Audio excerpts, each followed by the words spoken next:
तो यार jujutsu Kaisen के सीजन 3 का एपिसोड देखने के बाद तुम्हारे मन में एक सवाल तो आया ही होगा कि तोजी और माकी में से ज्यादा स्ट्रॉन्ग कौन है।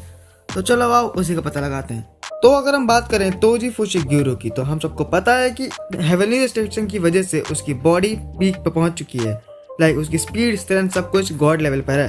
एंड हाँ, हमने देखा था कि सिर्फ उसी की मदद से उसने गेटो और गोजो दोनों को हराया था। और हाँ, वो टीन गोजो था, अलग बात है। बाय द वे उसके पास उसके वेपन्स भी है, यानी कि स्प्लिट सोल कटाना और इन्वर्टेड स्पीयर ऑफ हेवन, जिसकी मदद से वो बंदा अनस्टॉपेबल बन जाता है। लिटरली उसने टीन गोजो को हराया है उसके प्री अवेकेंड फॉर्म में, और ये भी फीट काफ़ी अच्छा, like it's a huge feet भाई। टीन गोजो को भी प्री अवेकेंड फॉर्म में बहुत कम लोग हरा पाते थे उस टाइम पे। एंड जब वो शिबुया में रिइंकार्नेट हुआ था, उसने एक स्पेशल ग्रेड यानी कि डैगन उसको उसी के डोमेन में कुत्तों की तरह मारा था, हम सब ने देखा है। बट दूसरे अगर हम बात करें माकी जेनिन की, उसने रिसेंट सीजन में ही एपिसोड 4 के अंदर अपने पूरे क्लैन जेनिन क्लैन को वाइप आउट कर दिया था। खैर वो तोजी भी कर सकता था, लेकिन उसने किया नहीं, उसका मन नहीं था। ये चीज़ एपिसोड में कंफर्म हो गई थी। फिर अगर हम बात करें माकी की वापस से, तो देखो उसने पूरे जेनिन क्लैन को वाइप आउट तो किया ही एफर्टलेसली। उसके बाद वो कलिंग गेम्स में कर्स नाविया से भी लड़ती है वापस से, जिसको भी वो हराती है।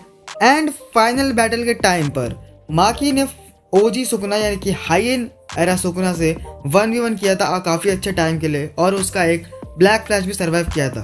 वो अलग बात है, नॉकआउट हो गई थी वो, बट स्टिल मरी नहीं थी, ठीक है। तो अगर मेरा ओपिनियन तुम जानना चाहते हो तो देखो, जो अभी करंट माकी है यानी कि सीजन 3 वाली माकी, वो तोजी के लेवल पे नहीं है, जस्ट बिकॉज उसके पास उतना एक्सपीरियंस वगैरह नहीं है। लेकिन अगर तुम दोनों को फुल पावर पे कंसीडर कर रहे हो, like Toji with his full arsenal यानी कि उसके सारे weapons, and Maki at full power, तो डेफिनेटली माकी ज्यादा स्ट्रॉन्ग है। जैसा कि हमने देखा था, तोजी ने टीन गोजो जो कि अवेकेंड हो गया था उसको छू भी नहीं पाया था पूरी फाइट में, लाइक वो पिट ही रहा था। लेकिन दूसरी तरफ हमने देखा है कि जो माकी है मांगा के अंदर, वो हाइन एरा सुकुना से 1v1 जा रही थी। तो तुम पावर डिफरेंस का तो देख ही सकते हो कितना ज़्यादा है यहाँ पे। तो मेरे हिसाब से तो अभी की माकी तोजी के लेवल पे नहीं है, लेकिन जब मांगा के एंड तक आते आते जब फाइनल फाइट का टाइम आएगा, यानी कि स्टोरी खत्म होने का टाइम आएगा, तब तक डेफिनेटली माकी स्ट्रॉन्गर है तोजी से। That's my opinion.